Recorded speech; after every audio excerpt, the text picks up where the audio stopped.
Dear beloved community, it's so wonderful to be together with you on this, the 21st day of March in the year 2021. Some of you might have heard, right here in New South Wales in Australia, we're experiencing a 100-year flood at the moment, and no one's ever seen anything like it. At this moment, as I'm giving this talk, Mountain Spring Monastery is cut off in both directions. In the United States, we're also experiencing a flood and a feeling of being cut off in all directions. My heart goes out to the families of the 8 mothers and daughters and sisters who were going about their ordinary day before losing their lives. My heart goes out to all of my brothers and sisters, my family of Asian descent. But you know what?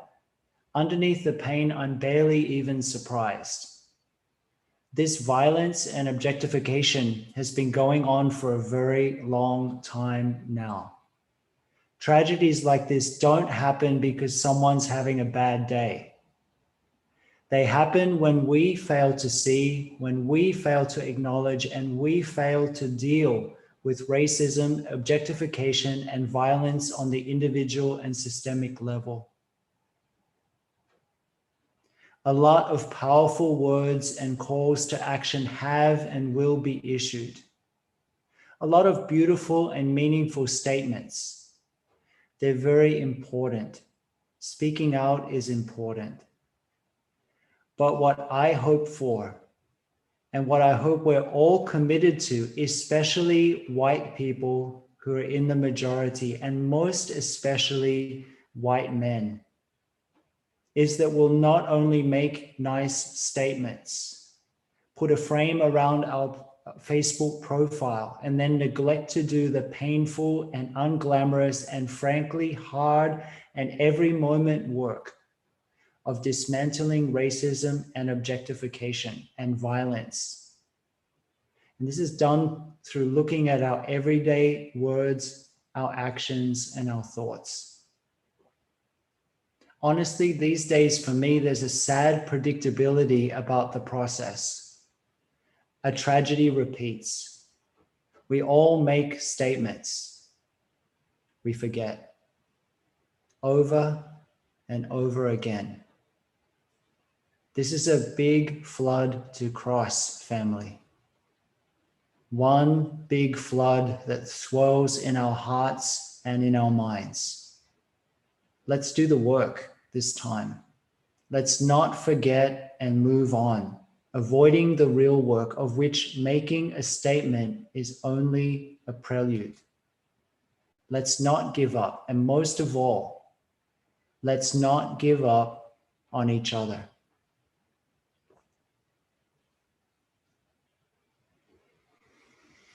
If I asked you to tell me why you practice, many of you would share something like, I practice mindfulness, Buddhism, or spirituality because I want to be liberated. So what is liberation to you? And liberation from what exactly? When we consider nirvana, one of the meanings of the word nirvana is extinction, blowing out. Extinction of all notions. Blowing out all pairs of opposites, outside of space, outside of time. If we consider liberation to be a state of being, and if you think back to what thought arose within you when you considered what liberation is for you, if we consider it to be a state of being, then we're caught in a notion because being is one extreme. If we consider it as a destination located in time and space, something that we'll arrive at only at one point, usually that point is sometime in the future, then we're also caught. It's when we're caught in these notions that our practice also tends to become an object, a technique, rather than a path. A path not to anywhere in particular, but a continual unfolding. Tay told the story of a lamp he had next to his bed at one point, and the lamp, if I remember correctly, had an opaque lampshade on it. And he wrote a calligraphy on that lampshade that said, "If you're looking for peace, peace is with you immediately." This poem, poem 10 in the Book of Eights, the poem that we're going to consider tonight and over the next couple of weeks, begins with a question. How does a person see and behave when they're peaceful?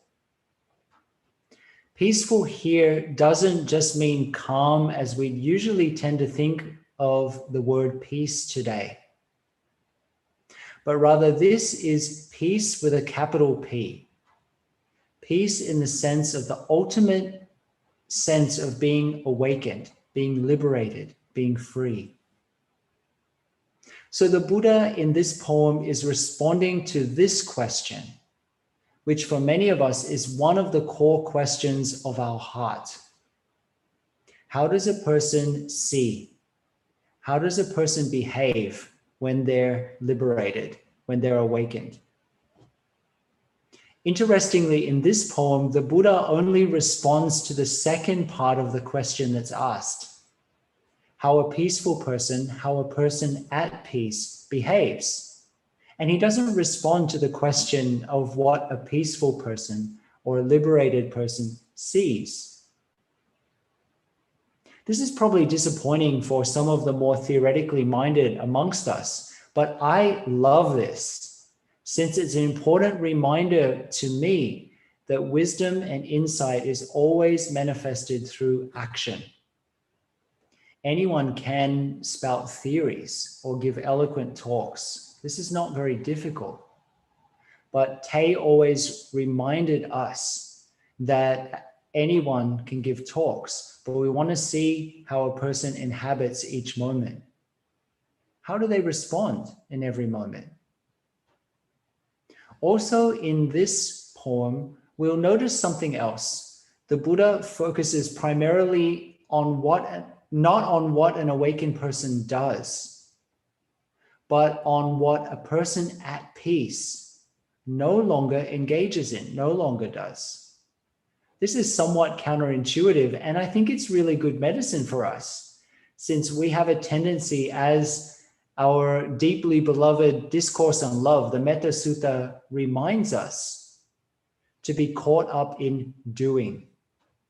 So here in this poem, the Buddha is focusing on what a person at peace does not engage in. We can approach our spiritual path as a checklist, as a series of techniques in order to get something, rather than an ongoing practice of letting go on deeper and deeper levels and layers. And in fact, this tendency towards wanting to get something is actually one of the more subtle forms of craving and clinging, of wanting to become something and get something, to be something other than what we are or what we have right now. And of course, if we're caught up in that extreme, then there's the other extreme that can also manifest in our spiritual life and in our daily life, and that's wanting to get rid of something or someone. Peace, the ultimate peace, is said to be present when this tendency towards craving and clinging and pushing away or aversion is absent, is not there. This idea that the Buddha presents in this poem of a wise one who's free from everything is actually a bit provocative. And especially one line in this particular poem is quite provocative, and it's the Buddha shares that a wise one no longer has faith. They're not faithless in the sense of being nihilistic, like faith no more, but rather with the insight of the Buddha, a wise person is someone who's discovered the truth within the heart of their lived experience, their embodied experience, and therefore no longer needs anything external any external ideas or notions or people or behaviors or rites and rituals in order to rely on. There's a song in Plum Village that speaks to this. I believe it was Sister Annabelle, Sister Chanduk, who wrote this song a number of years ago. And it presents a very concrete practice. The song is being an island unto myself. As an island unto myself, Buddha is my mindfulness, shining near and shining far. Dharma is my breathing, guiding body and mind, I am free. Being an island unto myself, as an island unto myself, Sangha is my 5 skandhas working in harmony, taking refuge in myself, coming back to myself, I am free. Becoming an island unto ourselves doesn't mean separating ourselves. It means, first of all, trusting your own capacity to discover for yourself the truth of interbeing, of interdependence, of interconnection, right within the heart of your own lived experience. Let's have a sound of the bell and come back to our breathing.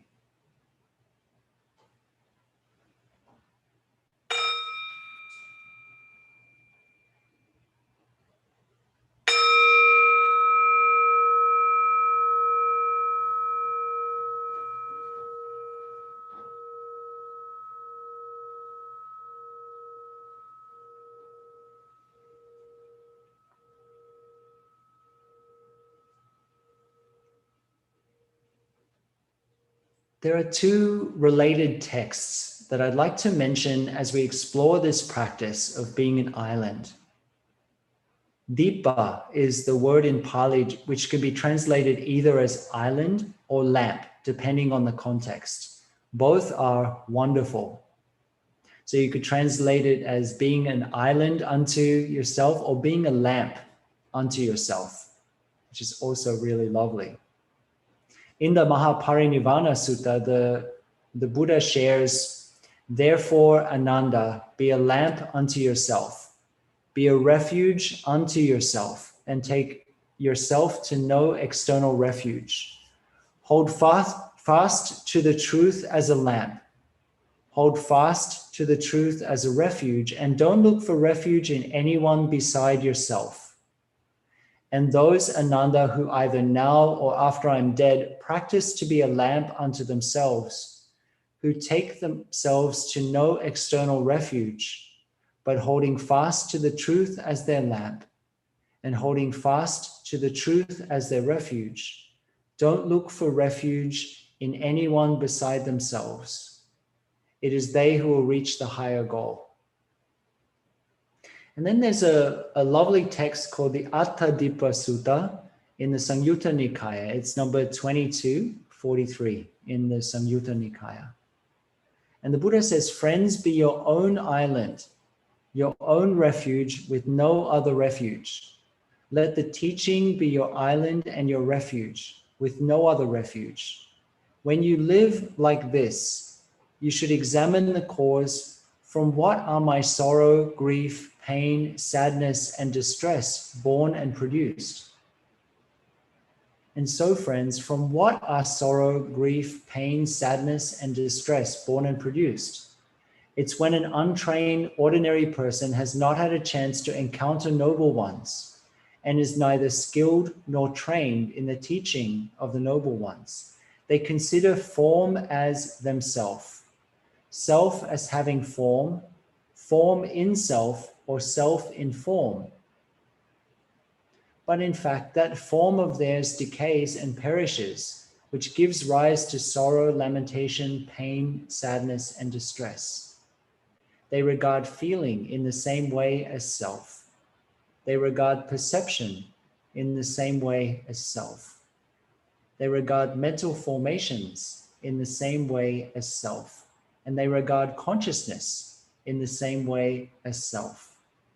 Self as having consciousness, consciousness in self, or self in consciousness. But that feeling, perception, mental formation, and consciousness of theirs decays and perishes, which gives rise to sorrow, grief, pain, sadness, and distress. These things are released when you deeply understand the impermanence of form, feeling, perception, mental formations, and consciousness. That they change, they constantly fade away, and are constantly in a process of cessation. And you truly see with right understanding that all form, whether past or present, is impermanent, unsatisfactory, and perishable. When these things are given up by you, there's no more anxiety. Without anxiety, you will live happily. A person who lives happily is said to be extinguished in that respect. So extinguished here, when we hear the word extinguish in this text, it's a translation of the Pali word nibbutto, which comes from the same root as nibbana or nirvana in Sanskrit. It can mean free from care or passion, serene, calm, tranquil, peaceful, happy, or having attained liberation. So in this sutra, we see that a person who's able to cultivate this way of seeing is considered to be a wise person. Before I wind our way down any further sidetracks into different sutras and texts, perhaps we should actually come to the text that we're going to be reflecting on this week. Let's listen to the poem in its entirety, and then we'll touch on a few of the main themes in each verse. So this sutra, which is poem number 10 in the Book of Eights, is called Before the Breakup, Purabeda Sutta. Please, Gautama, tell me about the ultimate person. How is the insight and the conduct of a peaceful one? And the Buddha responds, even before the dissolution of the body, not dependent on the past, in the present, prepared, and is not perturbed by preferences about the future. Unangered, unstartled, unboastful, unanxious, speaking with reflection, that one is a wise person with speech under control, free from attachment with regard to the future, not sorrowing over the past. They are secluded in the midst of sensory contacts. They can't be led astray by views and mere beliefs. Withdrawn, not concealing anything, not stingy, not miserly, not stuck up or contemptuous. They don't engage in divisive speech. Not addicted to pleasures, nor swollen with arrogance.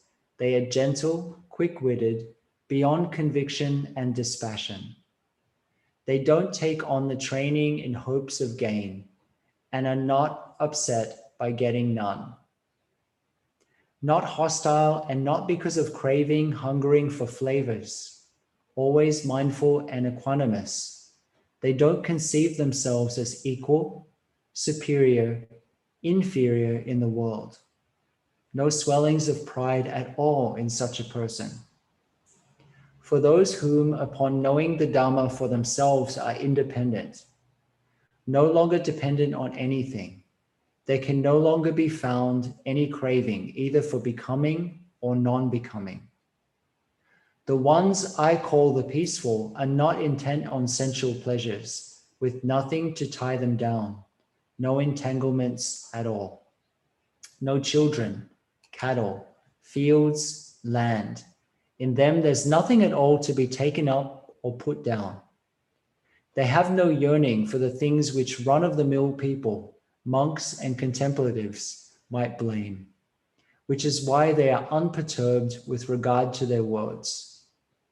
Their greed gone, not miserly, the sage doesn't describe themselves as higher, equal, or lower, not given to mental construction. They don't enter upon mental constructions.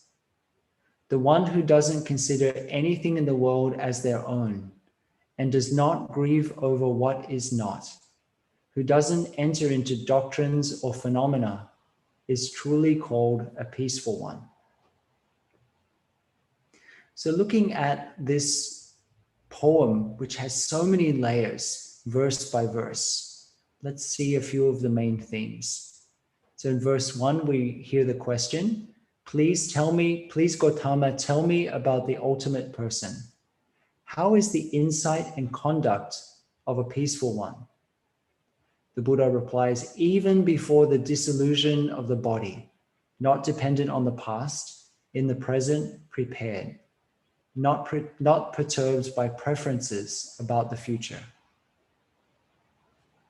So I don't know about you, but I'm amazed at how many times a day we receive advertising about this or that being the ultimate vacation, the ultimate wrinkle remover, or the ultimate in experiences. Here we have a very good question. The Buddha asks, the person asks the Buddha a very practical question. They don't just ask the Buddha to tell them how the ultimate person sees the world, how an ultimate person manifests insight and vision, but asks how they live. As we've stressed over the past year, real insight is always revealed through action. Otherwise, it doesn't mean very much. So we can interpret this question as, what is the insight and behavior of a liberated person? And the Buddha responds with something that I'd like everyone, all of my friends, to engrave on their heart, to register fully in their mind, even before the dissolution of the body. In Plum Village, we would say right here and right now. Often when we read this line, dissolution of the body, we think of a point sometime in the future when our body is going to finally fall apart, meaning death. We interpret this line, dissolution of the body, as meaning death. Of course, I don't know about you, but my own body is experiencing falling apart even now, believe me. It's being born and dying and being recreated each and every moment. Life's such a fragile thing, isn't it? I, thanks to my health condition, live this each and every day. And I'm at a point where I don't and I can't take the simple things for granted anymore. And this is actually a gift. So here I want to boldly state that this line, even before the dissolution of the body, means right now, this instant, immediately. The person is not dependent on the past, is fully aware in the present, and is not caught up in preferences about the future. Right here and right now. What are we waiting for? One very beautiful sutra that encapsulates this practice is the Bhaddekaratta Sutta, the sutra on knowing the better way to live alone, which is one of our fundamental and foundational texts in the Plum Village tradition. You can, I believe, find it on the Plum Village website. In this sutra, which is an incredibly deep one, we discover that the Buddha is teaching that there's a distinction, subtle but important. As practitioners, of course, we're in contact with the past, the present, and the future, but not swept away by them.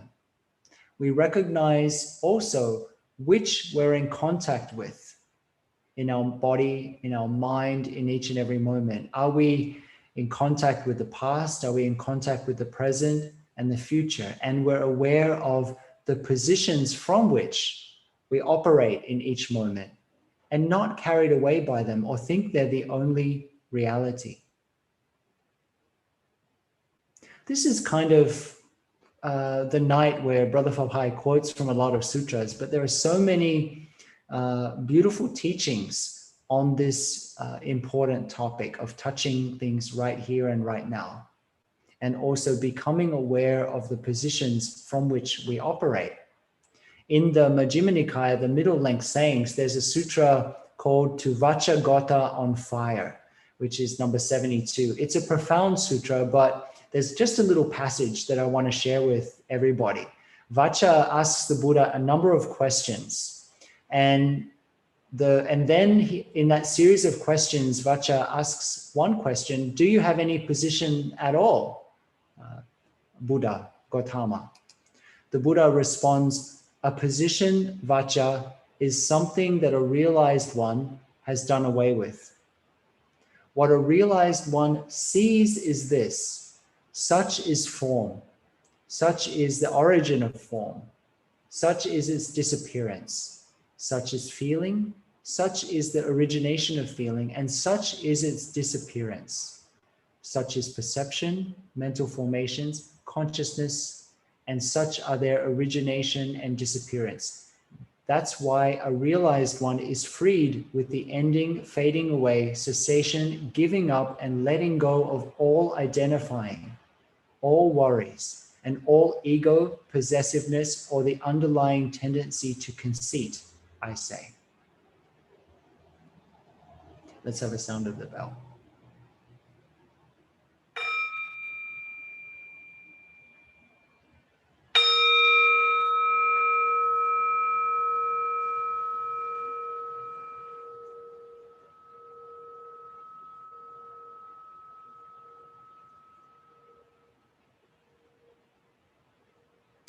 So the next verse in this beautiful poem reads, unangered, unstartled, unboastful, unanxious, speaking with reflection, they are a sage with speech under control.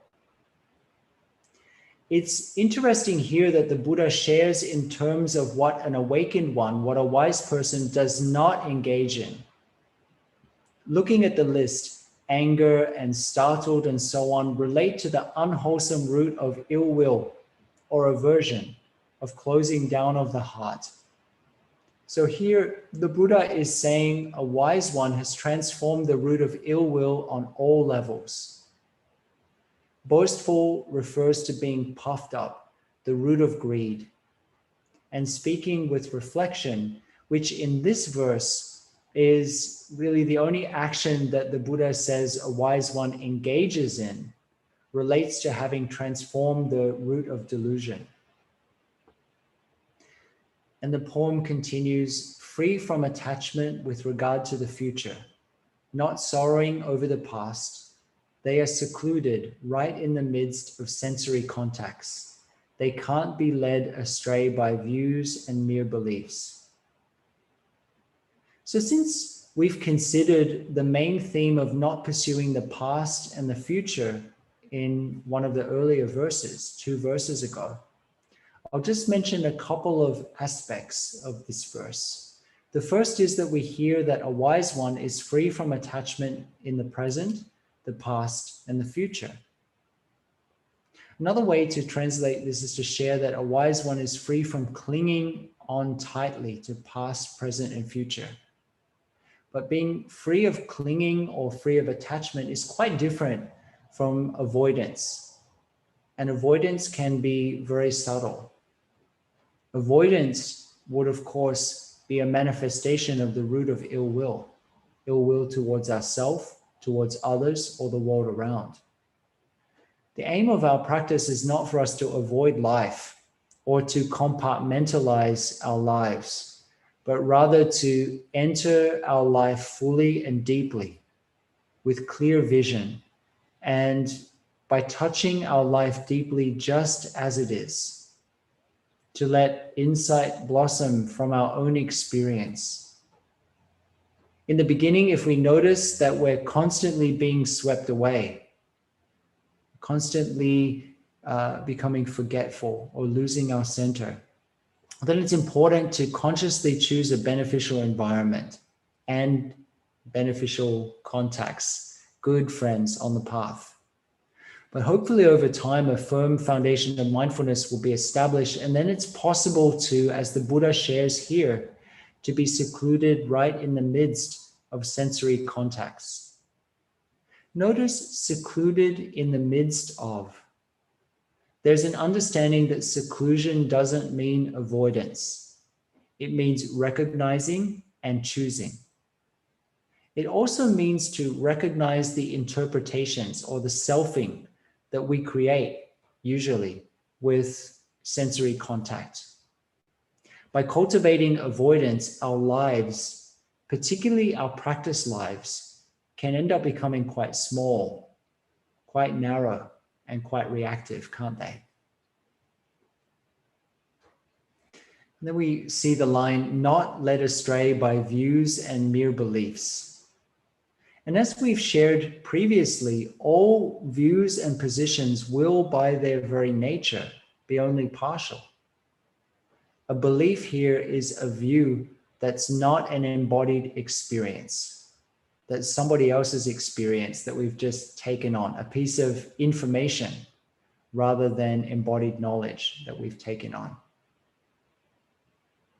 And then the poem continues, withdrawn, not concealing anything, not stingy, not miserly, not stuck up or contemptuous. They don't engage in divisive speech. Not addicted to pleasures, not swollen with arrogance. They are gentle, quick-witted, beyond conviction and dispassion. So again, we have this focus on what is not done. And I wonder if you can also see the reflection of transforming these three basic roots in this verse also. In the first line, we hear the word withdrawn.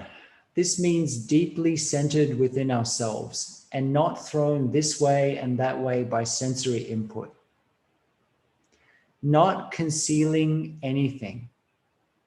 Every time I read this phrase, I'm reminded of the phrase in the Metta Sutta, Uju Cha Suhuju Cha, which is usually translated as upright and perfectly upright, but which on a deeper level means that the outward and the inward mirror each other, that there's nothing hidden, nothing concealed or held back.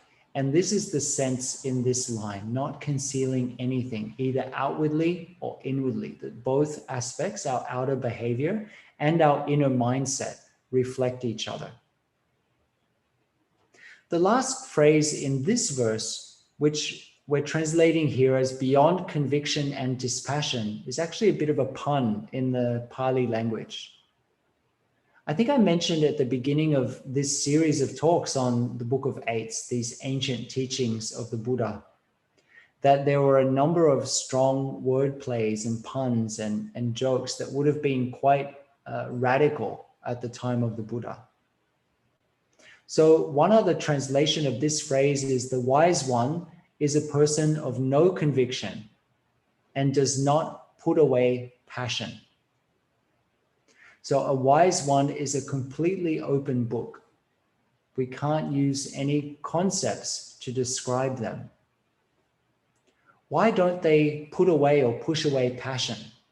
This can be quite a confusing line.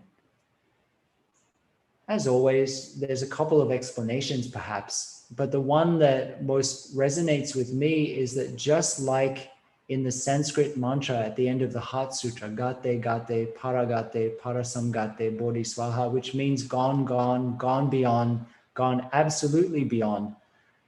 One who has woken up, who's liberated, a wise one, has gone absolutely beyond concepts, beyond categorizations and pairs of opposites. Just like the pair of opposites of passion or dispassion. And the poem continues, always mindful and equanimous. They don't conceive of themselves as equal, superior, inferior in the world. No swellings of pride at all in such a person.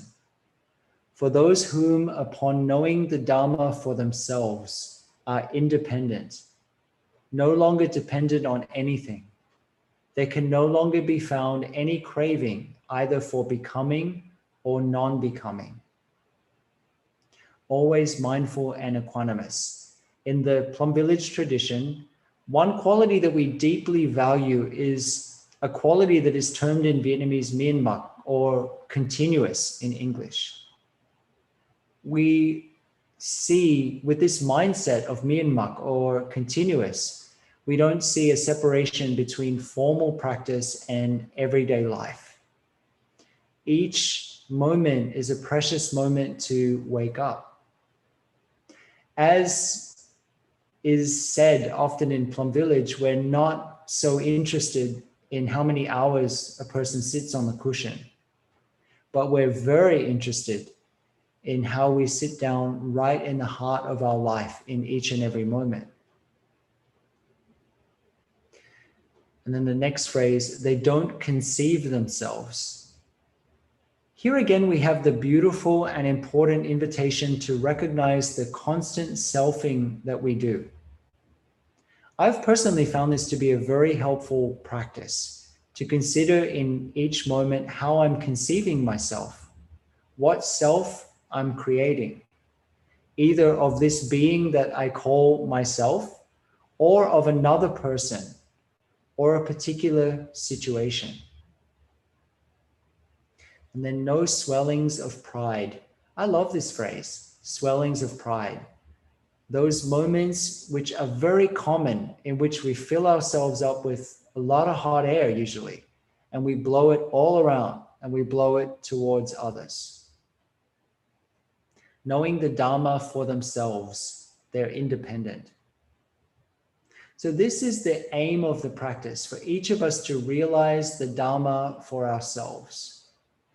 Notice that this line doesn't say, read thousands of Dharma books, memorize thousands of Dharma lists, be able to quote many wonderful and amazing Buddhist teachers, but definitely don't have your own experience of the Dharma. It says, know the Dharma for yourself.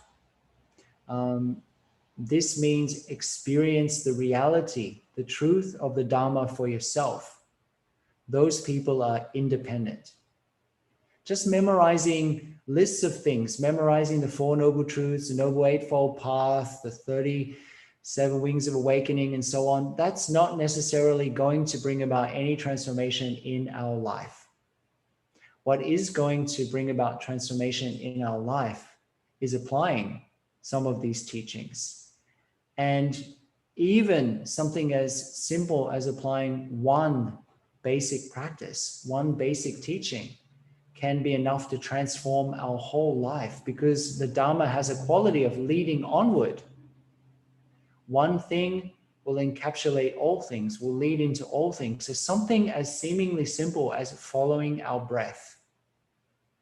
If we enter that Dharma door fully, it will lead us onto all things. So this is the aim of the practice, for each of us to realize the Dharma for ourselves within the heart of our own life. This is what's meant by being independent, firmly on the path. To not have the teaching be a whole set of concepts and ideas that we struggle to remember, but rather a lived reality that we touch for ourselves in each and every moment.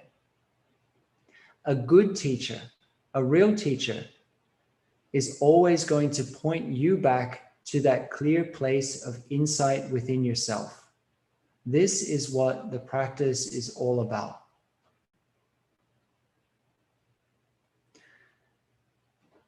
I also realized the irony of sharing about that as I'm giving a Dharma talk about one of these texts. But that's how life is, isn't it? And the poem continues, the ones that I call the peaceful are not intent on sensual pleasures, with nothing to tie them down, no entanglements at all. No children, cattle, fields, land. In them, there's nothing at all that can be taken up or put down.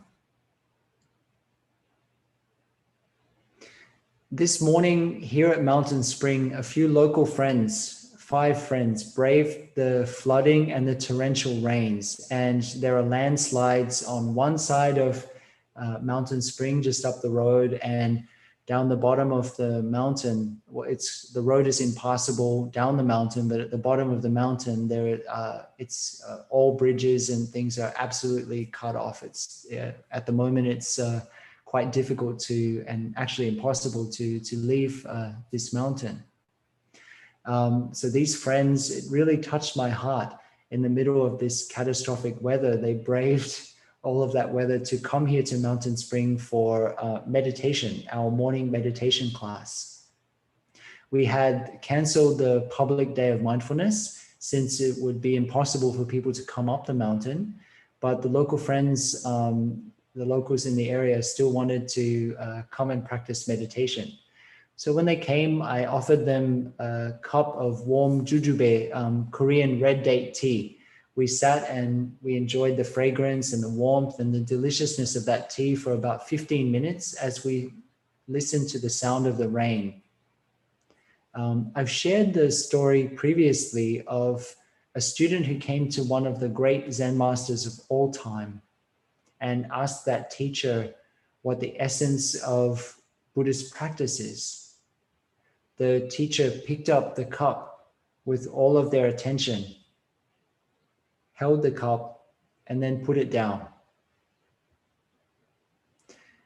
The essence of spiritual life is learning how to pick up a moment, how to pick up and when to pick up a sensory contact, how to hold it, and importantly, how and when, in what way to put something down.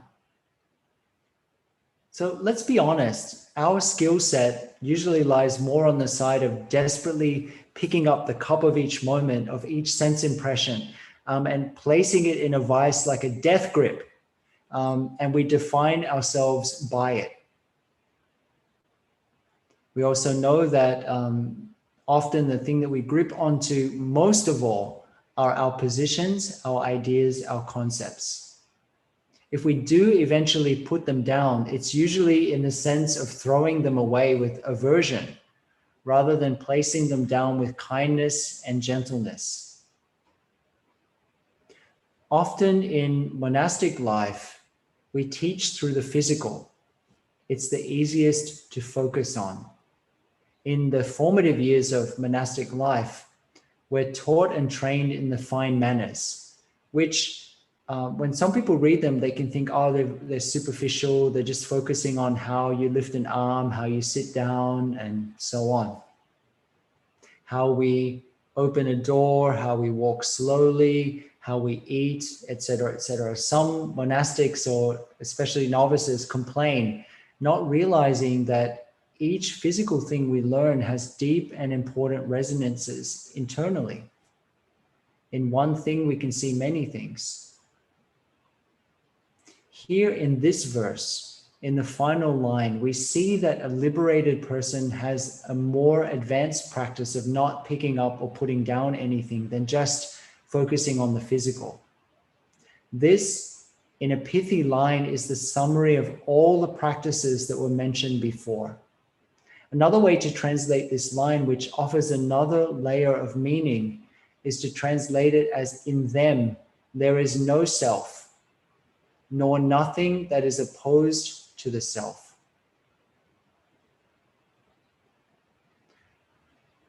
And the poem continues. They have no yearning for the things which run-of-the-mill people, monastics and contemplatives, might blame, which is why they are unperturbed with regard to their words. Their greed gone, not miserly, the sage doesn't describe themselves as higher, equal, or lower. Not given to mental construction, they don't enter upon mental constructions. Not given to mental construction. So our usual tendency to interpretation and calling the interpretations reality. One interesting aspect of this line is that the word that here we're translating as construction, kapang, has a number of meanings. It can actually mean conjuring, which I think is great. Making something out of nothing, a magic show, pulling a rabbit out of a hat. I was once on a cooking team many years ago in Plum Village with a wonderful practitioner from Taiwan called Fei and an Irish practitioner called Dermot. In those days, Plum Village was quite a bit more simple, poorer than things are today. And we only had a few vegetables left in the fridge. Fei shared with me, no worries, Pháp Hai, no worries. In Chinese cooking, it's all about making something out of nothing.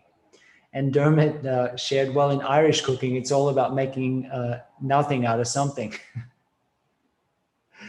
So don't make something out of nothing, and don't make nothing out of something.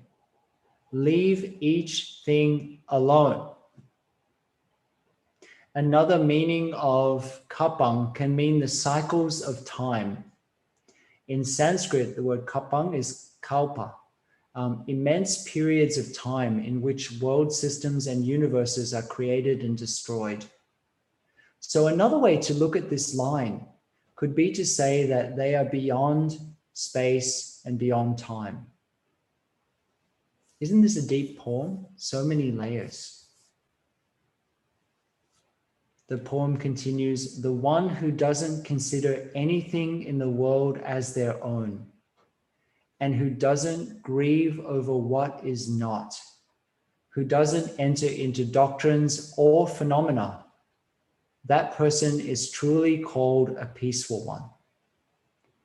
In the insight of the Buddha, the only thing that's really considered to be our own is the fruit of our actions of body, of speech, and of mind. Everything else doesn't really belong to us. It's just on loan. In this verse, like so many of the verses before, there's an interesting line that can be translated in a few ways. Doesn't enter into doctrines or phenomena. The original word in Pali here is, of course, Dharma, which can mean either Dharma as a teaching, as a doctrine, or Dharma as phenomena, as all things. So the wise person doesn't enter into doctrine or into phenomena. It's independent. So all things, depending on the context, either of those senses can be used. So I've incorporated both into the translation of this line here. So as you can see, this poem number 10, Before the Breakup, is an incredibly profound poem. There are so many layers to uncover, and we've really just scratched the surface. I hope that you've enjoyed this sharing on this, the 10th poem in the Book of Eights. It was such a joy to have the opportunity and the capacity to sit together with the Sangha this evening, and I hope something was beneficial. So I wish everybody a wonderful and joyful week of practice. We'll end with the sound of the bell.